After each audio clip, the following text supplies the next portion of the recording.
Assalamualaikum warahmatullahi wabarakatuh. My name is Abdul Hadi.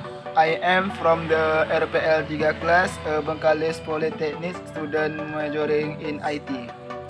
Di sini saya akan mengumpulkan tugas remedial dari mata kuliah bahasa Inggris tentang present perfect continuous tense. Baiklah, langsung saja ke penjelasannya. Definisi present perfect continuous. Present perfect continuous tense adalah suatu bentuk kata kerja yang digunakan untuk menyatakan aksi yang telah selesai pada suatu titik di masa lalu atau aksi telah dimulai di masa lalu dan terus berlanjut sampai sekarang. Aksi pada tense ini biasanya berdurasi waktu tertentu dan ada relevansinya dengan kondisi sekarang. Selanjutnya, rumus present perfect continuous. Agar lebih mudah memahaminya, kalian hanya perlu melihat dari nama tense ini untuk menggunakan kata kerja yang tepat. Present perfect continuous tense dibentuk dengan auxiliary verb have atau has, been dan present participle atau ing.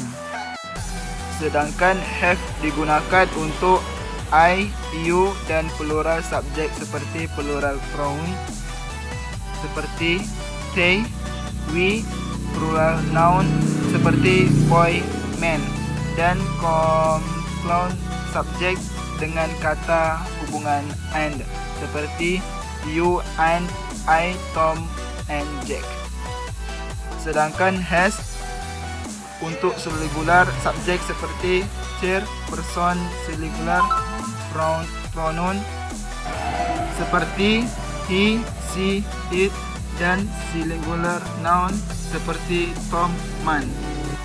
Secara umum, present perfect continuous tense hanya terjadi pada aksi berupa dynamic verb dan sensitive verb karena umumnya hanya dynamic verb yang memiliki bentuk continuous. Baiklah, selanjutnya rumus tense ini dibagi menjadi 3 tergantung dari jenis kalimatnya, antara lain kalimat positif. Untuk membuat kalimat positif, rumus yang digunakan adalah subject plus have, has plus been plus verb ing present participle. Adapun contoh kalimatnya sebagai berikut. She has been driving. Dia telah menyetir. The toddlers have been sleeping. Anak-anak sudah tidur. Kalau kalimat negatif, untuk membuat kalimat negatif, rumus yang digunakan adalah subject plus has plus not plus been plus verb ing plus present participle. Adapun contoh kalimatnya adalah she has not been driving. Dia belum menyetir. The toddlers haven't been sleeping. Anak-anak belum tidur. Kalimat interrogatif. Kalimat interrogatif merupakan kalimat tanya. Rumus yang digunakan adalah have, has plus subject plus been plus verb ing present participle.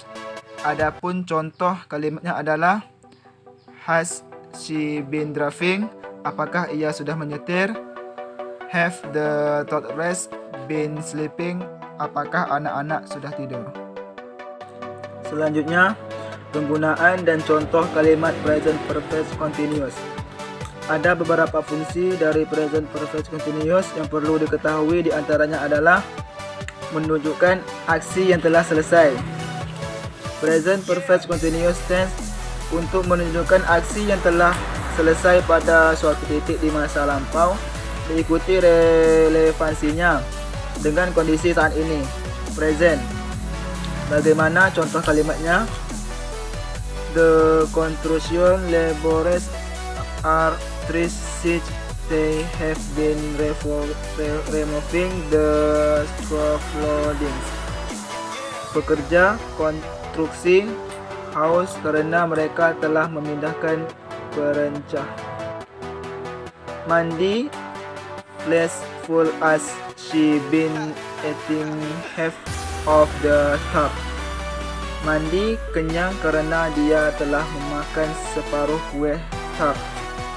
I have been working with my computer all day and now I want some delicious food. Saya telah bekerja dengan komputer sepanjang hari dan sekarang saya ingin menunjukkan aksi yang baru saja selesai.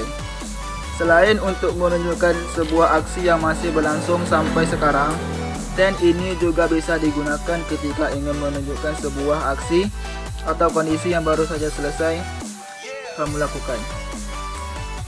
Adverb just digunakan untuk menunjukkan kondisi ini.